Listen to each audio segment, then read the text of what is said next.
Hello, everybody, and welcome to today's episode of the Cryptic Creator Corner. I'm Byron O'Neill, your host for our Comics Creator Chat. Today, I've got a returning guest whose work I am a longtime admirer of, who's got a new book coming out on IDW's exciting new crime imprint called Killer Influences. That is anything but what I expect it to be, but I loved it. Please welcome the main man, Joey Esposito, back on the show. Joey, I'm not naive enough to ask how you are doing because it's 2026. So, going a different direction. How did the Okay. TIE Bomber Lego build work out the other night? Oh, man. Thank you for asking. It is in progress. My wife my wife was out of town for one night, so of course I spiraled and was like, I don't know what I'm gonna What do I do. do? Right. Yeah, like just completely aimless, unmoored. So my solution was to put on Back to the Future and build this Lego set that my sister-in-law had got me for Christmas that I hadn't gotten to yet. So I'm having a great time, but it's still on the first. I just finished the first bag, and then, it was like 2 a.m., and I went to bed, but to be continued. Nice. Well, I'll admit I'm more of a fan of like the figures than doing any kind of Mhm. significant build work. Although that may change in the fall. My son's in high school. He's senior in high school. He's going off to college. So my whole I don't know what I'm gonna do with my time, right? It's just gonna Yeah, drastically change, so I'm gonna need another hobby, and I was thinking about getting into cross stitch and get my cottage core on, so there you go. I gotta say, living in Maine, I've really come to appreciate cottagecore and just, like, how many friends are into knitting and quilting and all that stuff, and it's just I don't know, I support it, man. I did a cross stitch recently. I'm still working on that too. I'm very slow with these projects, but okay. it's meditative, you know? Yeah. What are you making? So, Like, w is it a um, comic thing or something else? no, it's so my wife works at a maritime museum, so we have and, we live in Maine, next to a shipyard, so it's a lot of nautical themed items around here. So this is like a ship being attacked by a kraken. Oh, that's rad. That's a big Yeah, piece, like, it's I don't cool. know if I have the commitment level to do that yet. Yeah, I think that's why it's taken me so long. It's pretty simple. It's mostly just lines, there's nothing like crazy complicated, but it is a lot and it is very meticulous. I should get back to that. So that's a good reminder. Thank you. Oh, yeah. Well, my master plan is to get some commissions done by some comics artists of Hmm. different superhero characters that are matryoshkas, so, like, the matryoshka version of that Okay. superhero, and then put that on a cross-stitch pattern and, like, get to work because I think those would look I love really that. cool on the wall. Yeah, Yeah, that yeah, sounds awesome. yeah.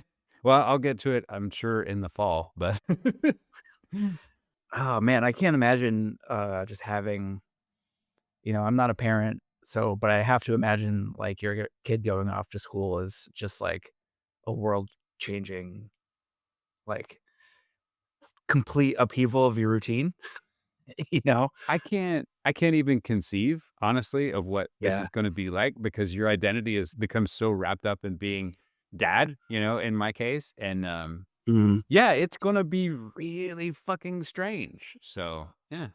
Well, I hope So I'll be that posting. oh, I was Go gonna ahead. say, I hope that you find some new hobbies, whether it's I'm cross sure. stitch or something else, and, yeah, maybe you'll generate some new interests, some new pathways to revenue, perhaps.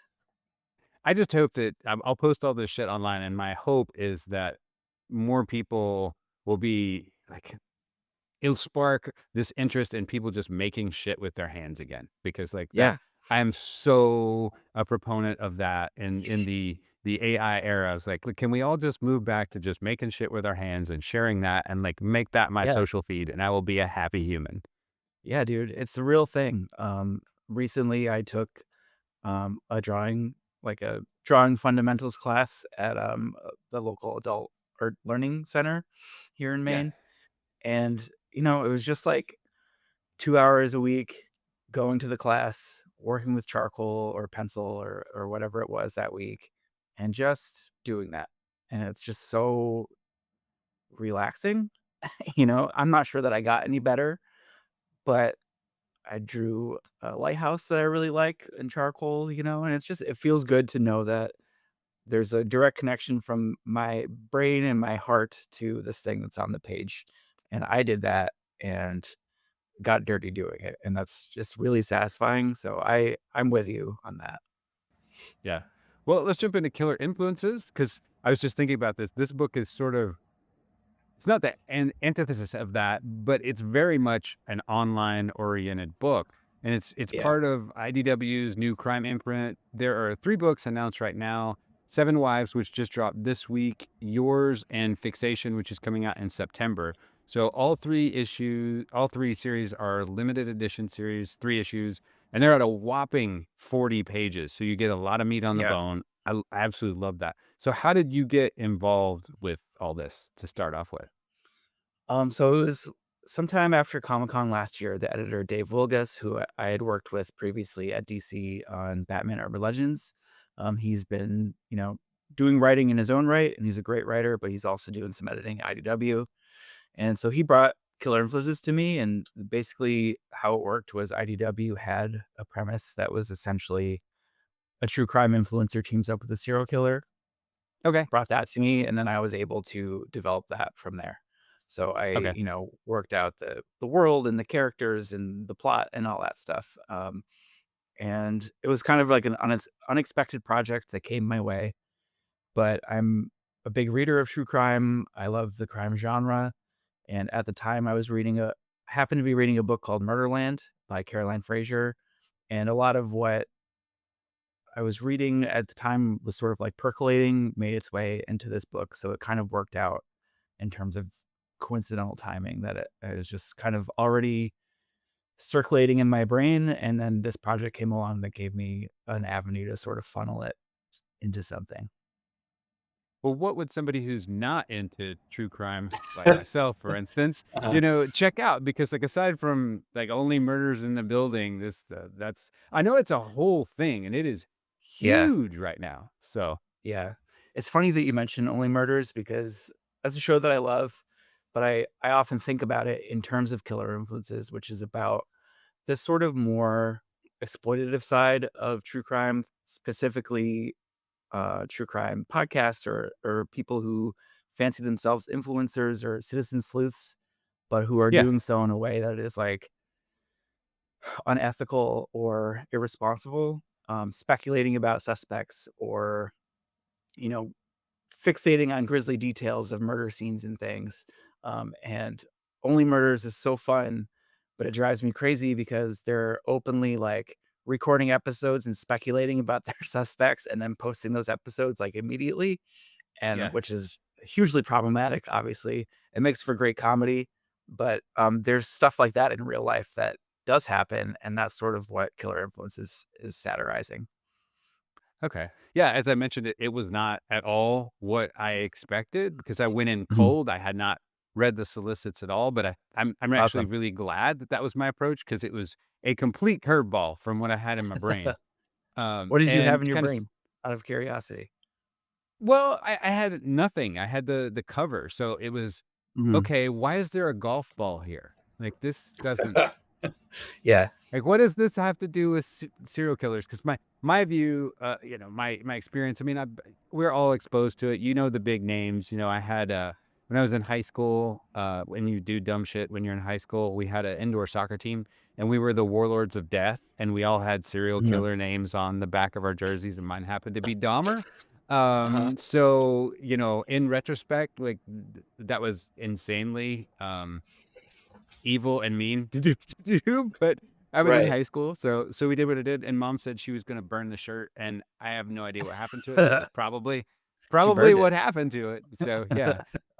I Yeah. think I feel like we're all assholes in some way when Oh, we're, sure. teenagers, but I do think that is sort of, like, symptomatic of the larger thing that I think we're talking about here, where it's like these notorious killers who are objectively terrible people are getting more attention and notoriety than the victims and the families that they've, like, completely destroyed, Right. and it's people treating these horrible things as, like, a slasher movie or some sort of, like, fictional horror thing, when in fact, Yeah. these are, like, real lives and real families that were completely destroyed by, these monsters, And Yeah. I do think there's value in understanding serial killers and psychology, or at least trying to the best that, you know, a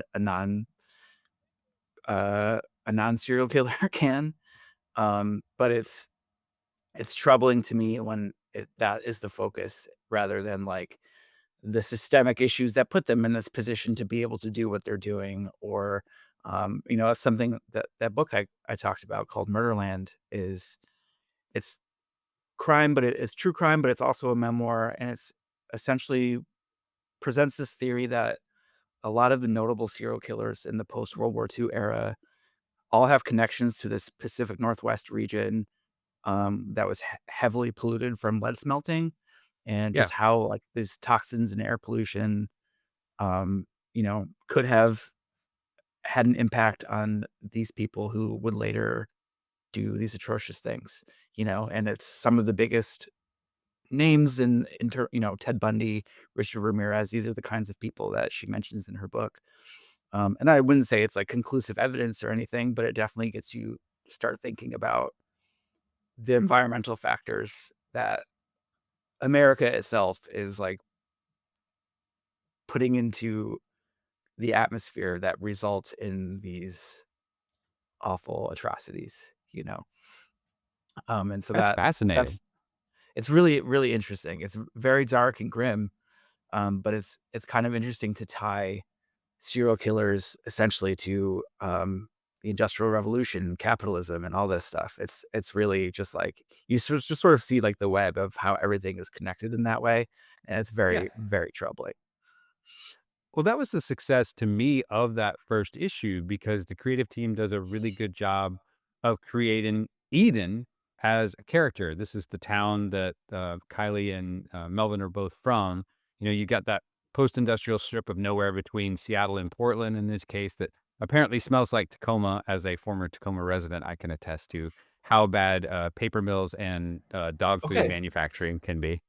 So that's Tacoma is a huge center of Murderland, because that's where the author spent a lot of her time. So it talks a lot about, the highway situation of, I guess there's like a bridge that was very dangerous that there was always accidents on, and that was also Yep. tied to all this stuff. So you should definitely check it out. It's pretty interesting, and gives the victims of these crimes like a real front of mind kind of attention. Yeah. But it's funny that you mentioned Tacoma because that's like a specific location that all of this was very inspired by. So I'm glad that you picked Okay. up Yeah. on that. Yeah, I have to check it out because I obviously having lived close by, I was in Gig Harbor, which is right over the bridge, so the wind rarely blew that direction, thankfully, Mhm. but it is oppressive when it's Yeah. a bad day for sure, and you're just trying to get to Seattle or you're running around in Tacoma and it's a shame because there's such a cool, vibrant art community downtown in Tacoma, and Tacoma's a really, really cool city, but yeah, I just didn't know that it had that connection to serial killers, so that both explains it in the book and why there was so much Yeah. time devoted to that development, and it's really Yeah. cool. Yeah. Thank you. Yeah, absolutely. Well, I was fascinated by the development of Kylie as a character. Anyone with a YouTube or a TikTok channel can relate to the frustration that is trying to cut through the noise to garner some Mhm. attention. And in that way, she's kind of painfully relatable. You almost want to give her a pass, although you absolutely know that you should not. And this Right. speaks to that modern desperation that many people feel to get noticed, as well as in this case, also trying to look for an angle to just get out of the situation, of the town, of the whatever that they find themselves in. So tell me about developing her as a character. Yeah, I think you nailed it when you said, like, she's relatable, but you know that she's making poor choices and doing things that are not morally upstanding.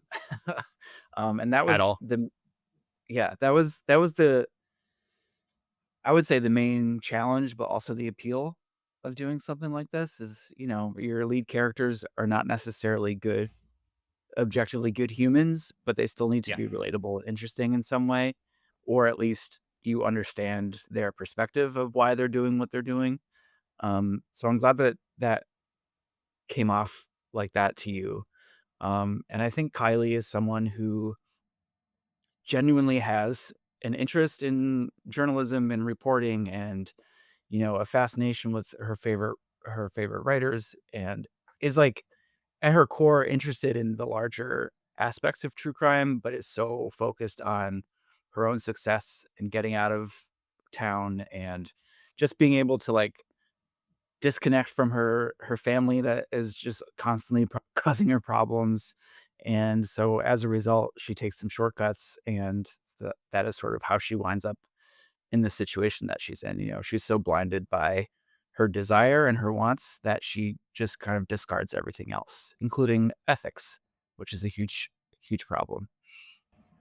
Well, I think that's a danger of online now, just kind of to put a big that's a big umbrella, but that Yeah. scene where she was recording after becoming successful cracked me up because having gone through this recent lupus flare and all my stuff is upstairs, like my normal fanciness. So I have background Mhm. envy for those that are listening on audio right now.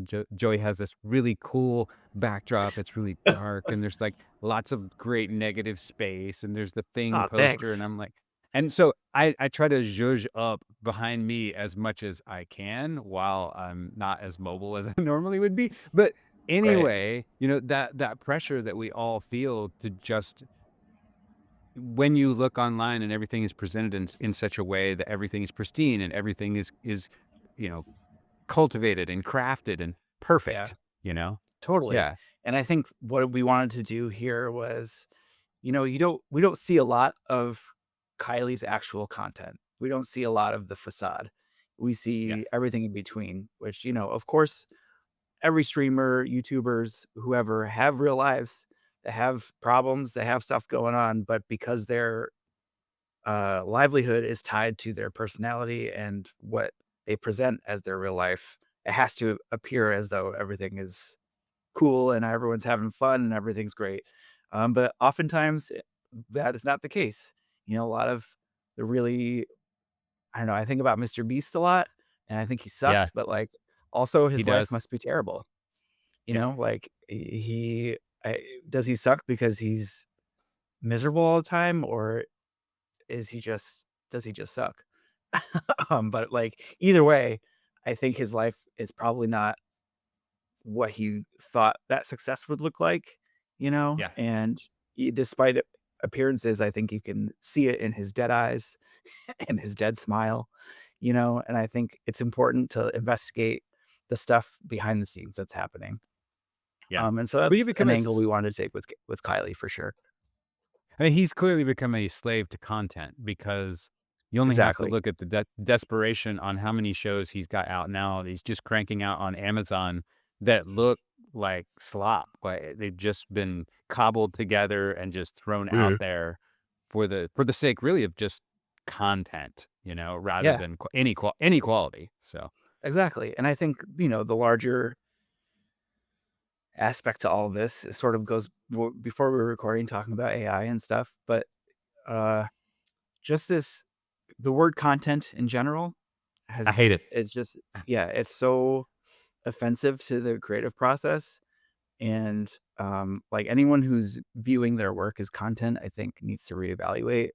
But that is kind of where a lot of these influencers are coming from, is they just need to keep the algorithm in their favor. They need to stay in the feed because their livelihood is tied to it. And that's a really dangerous trap, I think. Yeah. Well, that's Kylie, and now we need to Mhm. look at Melvin. So Melvin is the actual serial killer. He's very efficient, but Mhm. not very interesting, which was a Mhm. fascinating angle to kind of take with that. His weapon of choice feels very clue coded to me. You don't seem Mhm. like a golfer. Forgive me if I'm wrong on that. I've never played a I am round in not. my life. But, No. it was really a hoot to see a golf club, and that's the real hook of that book because it's such a weird, having a background in anthropology, I always lock on to material culture and comics, so just seeing that cover, and I was like, "Why the Interesting. fuck is there a golf ball on the cover?" And Yeah. I would not have needed any more than that than to see that, and I'd pick it up in a store just because to me it was so weird. So, talk to me about using golf as the MacGuffin, if you will, in the story, since you don't have a background in it. I don't have a background other than mini golf. And in fact, the one time I was a teenager and my dad, also not a golfer, we went to a golf place and I wound up like getting asked to leave because we just were not playing fast enough. We were not dressed properly. It was just it's like a very Yeah. elitist sport, I find. Um, that being said, I love the TV show Stick. I love Happy Gilmore. I love things about golf, but golf itself, not for me. But I think inherently it's it's positioned in culture as like this high society sport, almost like I don't know. I look at it like a polo in some ways. It's Sure. a lot of like affluent people play golf, just how it is, and taking that and debasing it as like a theme for a serial killer I thought was fun, but also knowing that this had to be satirical, it needed to feel so outrageous that it hit that like American Psycho level of like commentary and not like, oh, this is something that I could see happening in my town. I wanted it Okay. to be a little bit out there. So it gave it a little sense of unreality, I guess. And Okay. also the Yeah, that makes visuals sense. of putting golf balls in someone's eye sockets. Can't beat it, you know? Valid, valid. Like my only experience really with golf courses was a buddy of mine convinced me for a couple weeks to. I was living in Tennessee at the time, and he's like, "Come down with me. I'm making a shit ton of money on the golf course." Okay, what are you doing? Oh, I'm diving for golf balls. I'm just like, "You're diving for golf balls?" Yeah, we go in the water and so there's this tiny skiff of a boat that has an air, apparatus. So you make sure Uh-huh. to you just dive down. It's not like regular scuba or anything. So you're attached to this air hose and you just pick up golf balls and they pay you a quarter for every golf ball you grab. And there are thousands of them. So I did this for a couple weeks and it was great until I realized there are alligators in that Oh, pond. wow, And yeah. then I was like, Probably nope, not fuck worth it. this. I'm done. What a job. Yeah. That's really funny. Yeah. The alligator is gonna eat your hand like Tubbs, you gotta be Yeah. careful. Oh, absolutely. Well, that was why Happy Gilmore resonated so much with me, and it will forever like live rent free in my brain. Is that one scene where he's got the fake hand, and I was like, that could have been me. No, mm-mm. But I was chatting with Joshua Williamson recently about like how many comics writers avoid a modern setting, and this you don't have to navigate any technology. And here it's Mhm. absolutely essential, which I found really, really interesting because there are moments in the comment section that stung that we all see sort of every day, Mhm. that from that position of security of being an externalized person able to say any awful thing you want, from the safety of Right. behind a screen like these ghouls and trolls that are doing that. And then there's that juxtaposition of that true crime scenario with a serial killer. And I was kind of left wondering who exactly is the awful person, and maybe we all are. Is that essentially your thesis statement? Yeah, I mean, I think that's kind of, a lot of what intrigues me about not just true crime, but crime fiction. Like, it makes you investigate yourself in terms of lengths that you would go to for people that you love, or things that you would go to protect a secret, or how you would react if your best friend was a serial killer. Like, you start thinking about how this would impact you as a person and ethically and morally, whether you have the metal to sort of like navigate it. Yeah, So that's really interesting to me about this genre specifically. Um, and I definitely wanted to play with that a little bit here and just, make you question your own willingness to do bad things. If it meant you might get a little further ahead in this sort of shitty society that's stacked against you. It's I don't think it's as black and white as we might think. And I think sure. that's a lot of successful. I love Breaking Bad, for example. I think that's a great example of like a sh- a story about like a relatively average person who just goes to like incredible lengths because he uses an excuse that it's for his family, but it's really about like exercising all these other things that he's kept bottled up for so long, whether it's being told that you're not smart enough or you're not manly enough or anything like that. I think that's an interesting route to see those things come out. And I think in Killer Influences, we're seeing a little bit of that with Kylie in particular. Well, issue one is way more about Kylie than Melvin. He's Mhm. somewhat boilerplate. So Okay. as the series progresses, will that change? Yes, I think you'll learn more about Melvin and sort of his relationship with his father and where maybe not where he's coming from. I think, inherently with a killer like this, I think I kind of look at it like Michael Myers, like there's just an inherent evil inside that is very hard to fathom as like a person with a soul. And so I think we'll learn more about his circumstances, but I think I want to make sure that his sort of internal thought process is a little bit more murky, if that makes sense. It does, yeah. And I love this exploration really of the gray area of humanity. You know, Yeah. because I'm left with that curiosity. Are we going to see anybody in this series that has an ounce of a redeeming quality? But yeah, I find myself rooting for Melvin, and I'm not sure what that says about me. But I just think it's interesting as a society how we normalize. Well, I think about Friday the 13th, and I'll see a kid Sure. at Halloween, and he's got his Freddy Krueger stuff on.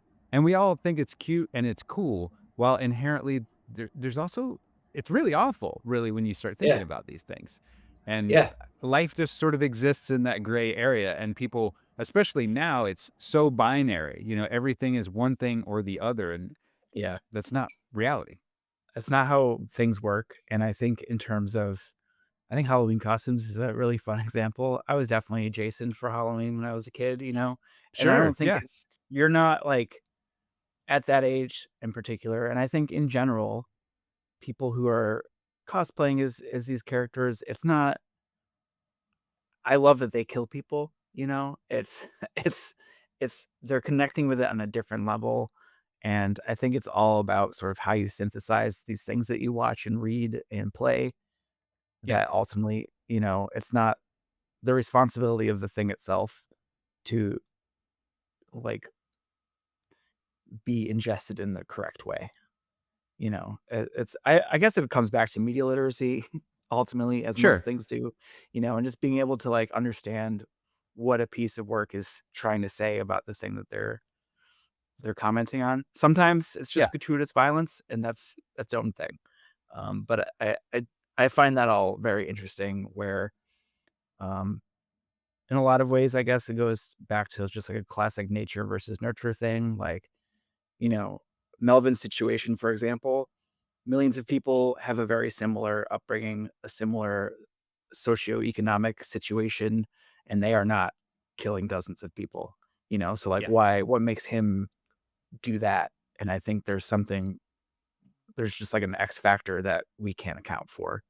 In sort of like the darkest depths of humanity. And that's really fascinating to me.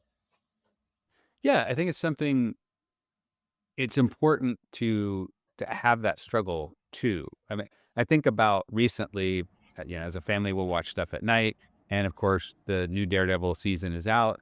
So, in the absence of anything else, my wife is she's totally content the other night to be on her phone and let my son and I watch Daredevil, and both Mhm. of them at the end of it were just like, I don't understand how. Why do you want to watch this? It's so hyper violent, and we're just so exposed all the time to atrocity and, all these things. Mhm. And I was, and I find myself sort of shrugging, but I shouldn't do that, I guess. And I so don't there's an internal conflict. There's conflict, but I also think that when something like that is good, I haven't seen Daredevil, but I do think I understand what you're saying, but I do think also like watching these sort of things help us process real world events. Yeah.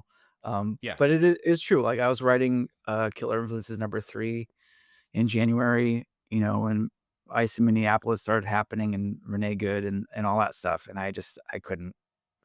I was like writing like supposed to be a fun kind of like violent sequence, and I just couldn't do it. And I emailed the editor, and it was just like, I can't. I need to like step away for a little bit It's totally understanding, totally cool. I mean, I think all of us were pretty, just numb Yeah. in a lot of Yeah. ways. Um, so I had to step away because it just didn't feel fun to be working on that at that time. Um, so there's definitely those sort of elements where you contend with real life or real world events, but hopefully it's all able to be filtered into a thing that is, speaking out against the feelings that you're feeling or the things Right. that are happening. Well, let's switch gears because there's a duality in what you're able to work on right now. We'll talk about something that is just kind of hyper bright and just fun, Power Rangers Unlimited. And that's Yes. coming out in July with Boom. I'm going to come Mhm. clean here. I've never been a Power Rangers fan myself, but I think that makes me more objective, right? I think Um, so. And you know what? Like this is a book that we're trying to walk this line of this is definitely like I'm writing it with Kenny Porter. We're both huge fans, like lifelong fans of Power Rangers, big nerds, deep lore. But consciously making sure that it's fun for the people like us who are gonna like freak out about a cameo of Captain Mutiny, um, but also accessible to readers who just want like a cool action heavy sci-fi story, and yeah. hopefully we can accomplish both as the run goes on. But so I really am interested to hear your take as a non-ranger head, because I think that's just as important as um feeling like we delivered on the sort of the fandom aspect of it.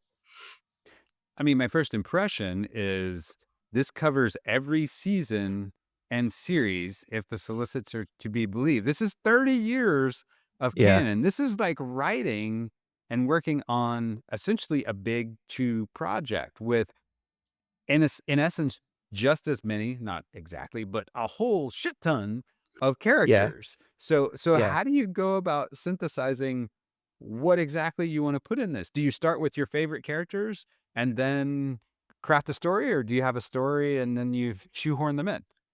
It's working with Kenny has been great because we are just able to, like, just this is, like, how we talk, like, do we Yeah. start with who are our favorite characters? What are the kinds of things that we haven't seen in comics that we would love to see? What would we do with Power Rangers if we were just, like, given an unlimited budget and told to make a show? And so this book is essentially that, like, this is Okay. the thing that we would do if we were able to just be in charge. So it is taking all 30 years of history and the pitch is just dumping it out all on the table. Like when you were a kid and you had a thing of action figures, you'd mix and match, and RoboCop is fighting Luke Skywalker and all that kind of stuff. Yeah. So this is that in comic book form, but done in an intentional way, in a deliberate way that puts characters first. There Yeah. is like an emotional through line and an overarching story throughout this.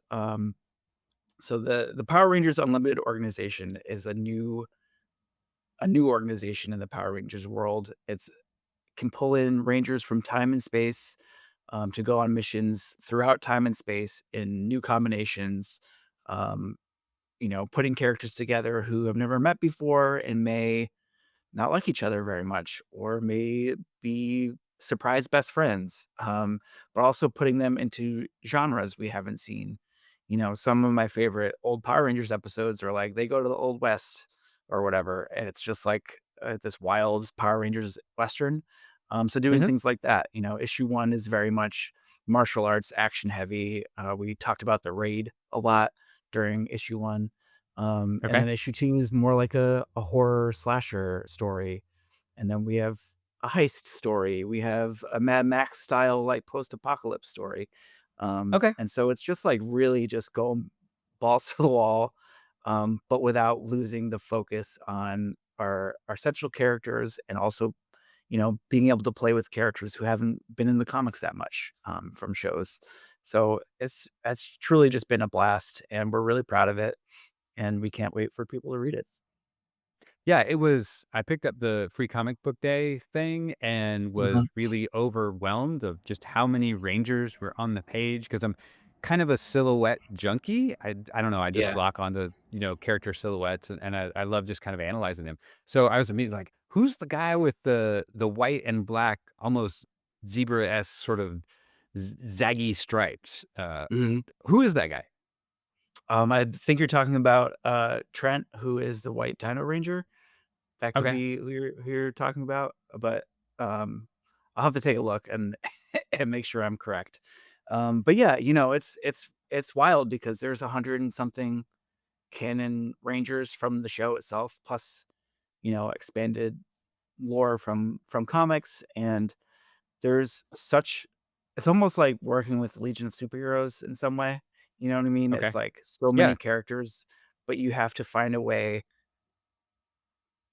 an in for readers who don't have that familiarity, which is Yeah. usually the emotional core of whatever they're dealing with, and I think something that we utilize because we're pulling from time and space is sometimes you'll see characters at different points in their Ranger careers. So, there are some characters who are on multiple teams. For example, TJ from Power Rangers Turbo is also in Power Rangers in Space. But, like, what happens when you meet him as the Red Ranger in Turbo and then as the Blue Ranger in Space, like, later in his career?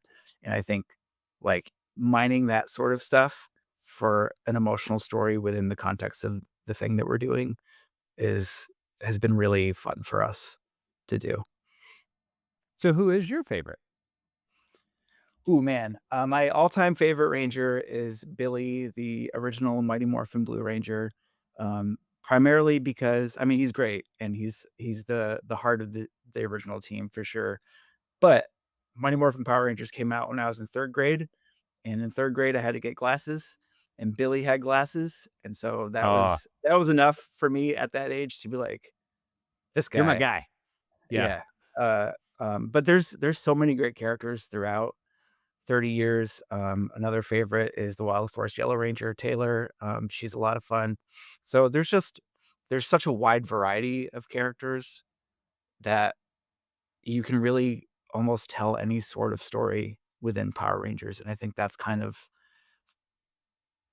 what we're challenging ourselves to do, I think, is Yeah. kind of take things in new directions while honoring the 30 years of history that we've got. Well, you got to introduce a new character here too, is Striking Tiger Unlimited Ranger, which has a very memorable helmet silhouette as the silhouette junkie in the room. So, why introduce a new character? Was there a need? What role is she going to play? So, Striking Tiger Unlimited Ranger, revealed in our free comic book day issue, is an aged up Trini Kwan, who is the original Mighty Morphin Yellow Ranger. So she's come back 25 years in her future, late 30s, early 40s, and she's leading this new team along with this mysterious sort of leader called the Operator. But Trini, is one of my favorite characters because she's so. I go back to in Day of the Dumpster, the very first Mighty Morphin episode, is when Zordon, their leader, is like giving them their power coins and explaining like you're gonna have this Zord because you're powerful and whatever. Trini's is that she's fearless and agile, and that always stuck with me as she's if Billy is the heart of that team, Trini was like the sturdy heel planted in the dirt. Like she was the spine. She's like the support. She's the glue holding it all together. And Okay. taking that character and developing her into a future leader was really appealing. And I think was a good angle or a good way in for, if a reader is familiar with Mighty Morphin, but maybe not the expanded Power Rangers lore, I think she's a Yeah. good entry point to be introduced to the rest of that world. But it made sense, but it made sense to give her a new costume, a new title, as this sort of unlimited operation gets underway. Maybe Okay. it'll expand with other unlimited rangers. So we were just really excited to play with the lore and the history and do it in a way that might be a little unexpected. And I would say in issue 1, you'll learn a little bit more specifically about what this Trini has gone through and where she comes from. Okay. I don't think you have to be to clarify for people who also may not be Power Rangers fans going in, because I certainly That's great. wasn't. And I really, really dug it. Like, you've already let it go, so I don't have to worry about a spoiler here with Captain Mutiny. And because we were talking before it started, and we started the recording, and he is just so damn cool looking. Yeah. And I think, is it Alessio Zono? Am I pronouncing the artist Yeah. correctly there? So Alessio Yeah. Zano is one of our main artists along with Federico Ceresa. They're trading off on issues. Alessio did Okay. the 0 issue and issue 1, and then from there they'll be alternating. But they both work in the same studio and they're collaborating pretty closely. And the book is gorgeous. It Like is. It really is. I keep saying it in interviews, but this is one of the most beautiful books you'll find on the shelf, and I would say that if I wasn't working on it. They're just they both have been doing Power Ranger stuff previously at Boom, Yep. but I think, like, Unlimited is just them totally unleashed, and, our whole mission statement, Kenny and I, is just to, like, give them the raddest shit to draw, and I think they're delivering more than expected, and, once you get a glimpse of him in issue 1, but once you see the silhouette of the sort of the big bad of this series, I think you'll be pretty stoked because he's got a great silhouette. Well, reading it, I thought this is the anti Chris Claremont for fans of group comic books, where Claremont was known for exposition and just so many words. This is kinetic, and it was like, in a way, watching a Dragon Ball Z cartoon. That's the closest thing I Thank can you. kind of come up with. And Alessio's artwork style reminded me a whole lot of Sean Gordon Murphy, Mm, and so, which is a I love his work, and that footprint is fantastic for this book. It feels to me, in reading it as a newbie, exactly what a Power Rangers book should be. Just kinetic and vibrant and all kinds of shit going on and fun and teamwork and rah rah. That's how yeah, it struck me. that's awesome. I'm so glad to hear that because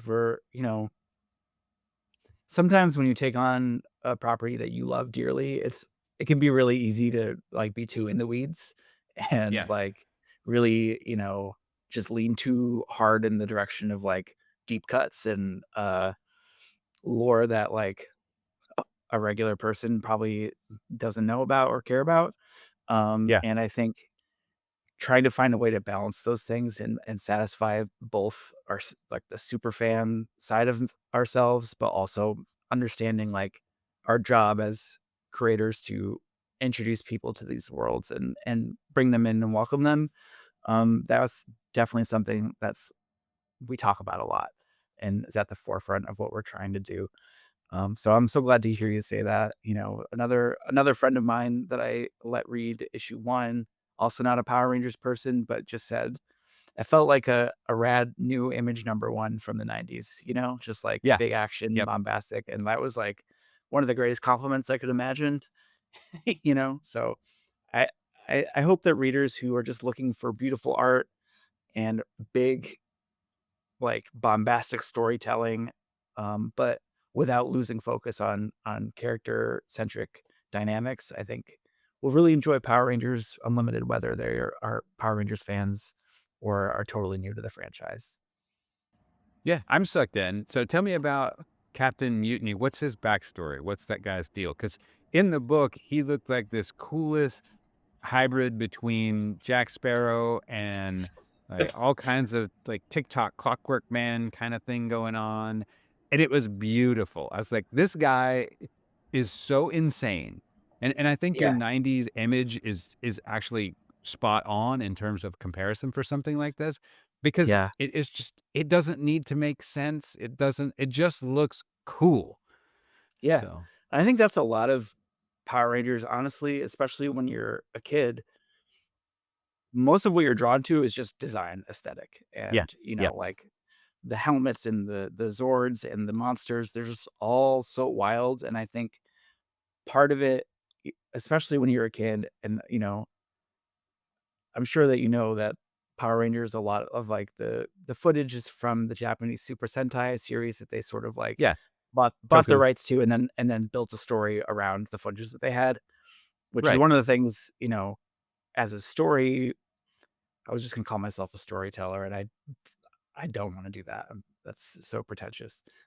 But as a person who tells stories for a living, uh, I'm so in love with especially the original Mighty Morphin series because it's janky, It's very Sure. low Yeah. budget, Yeah. and Yeah. Yeah. as the franchise goes, like, it gets more sophisticated and there's, like, season-long arcs. It's more like a Doctor Who kind of situation.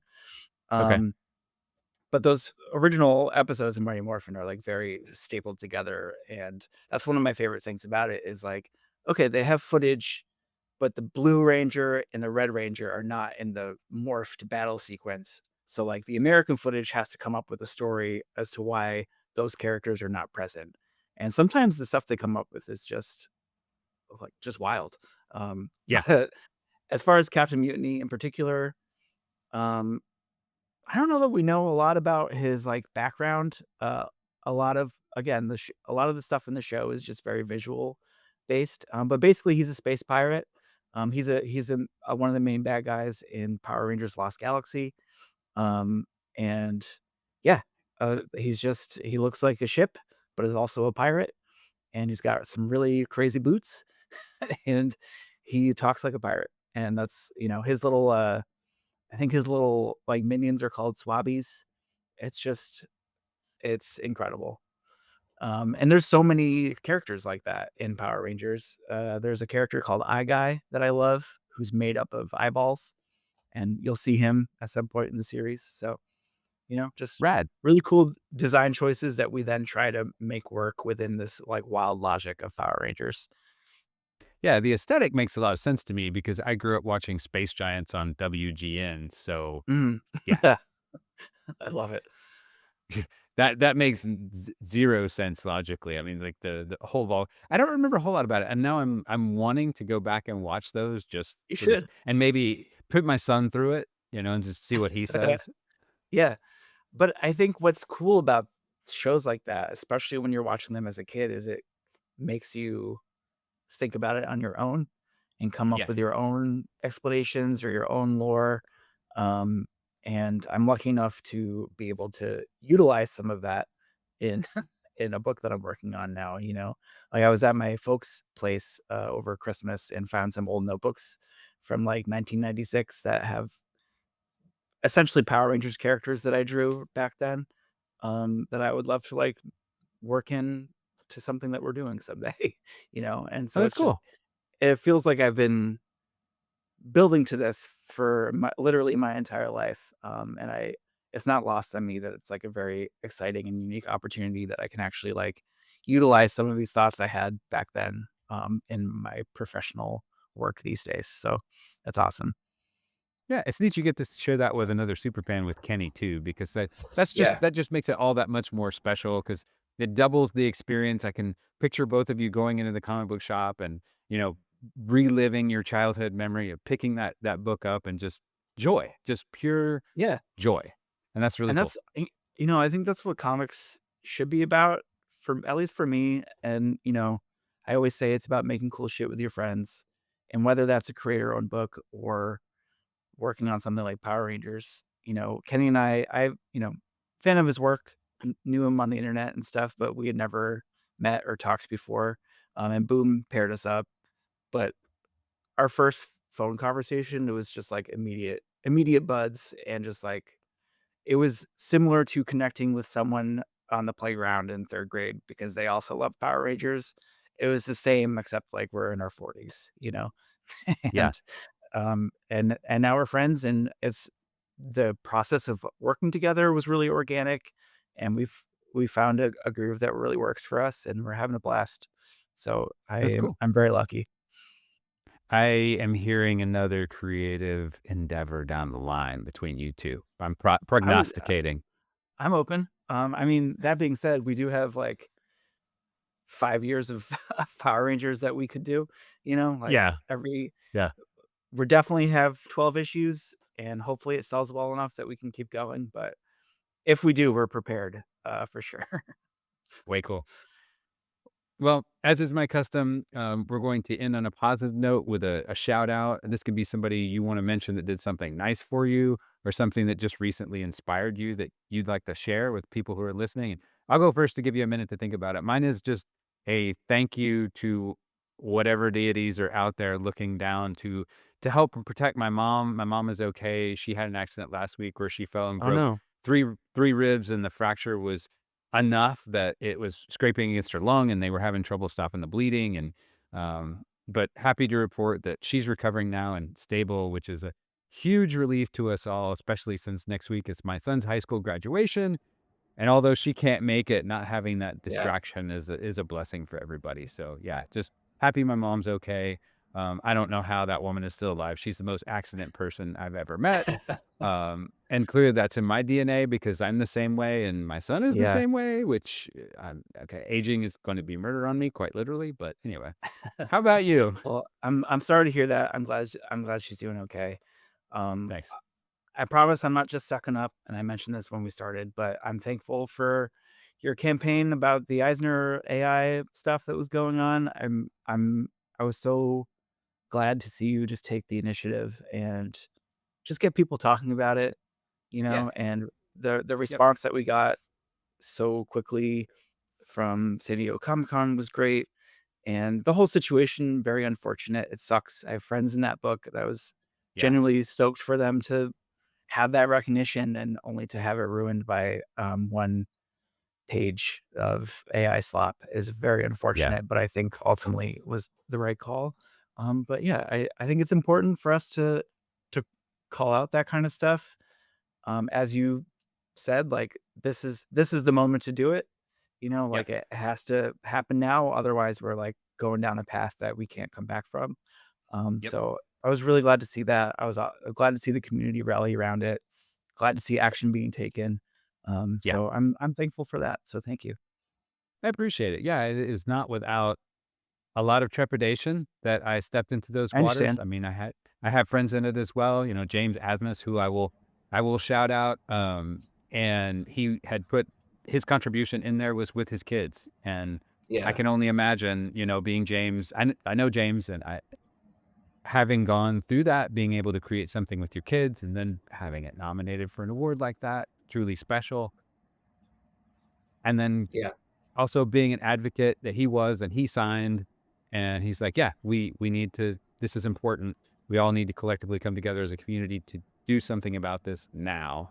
yeah, And so many people have reached out to me with DMs and gratitude and everything, which I'm grateful for. But truly, my intent is that that whole thing was very much a we and not a me.